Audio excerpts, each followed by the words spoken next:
核危機引發中港澳搶鹽潮。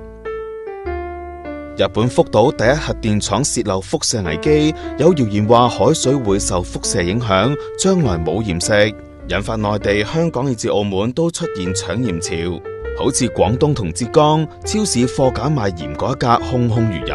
中鹽總公司話，中國嘅食鹽儲備充足，可以滿足群眾需求。海南省鹽務局更加發表聲明，呼籲民眾唔好聽信謠言，要按實際需要購買。而喺香港亦都有市民去排隊買鹽。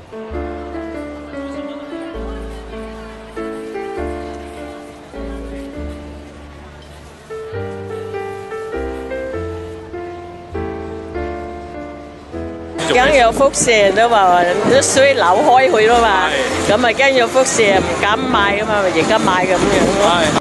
有人買唔到鹽就改去超市掃豉油，唔少貨架都空溜溜。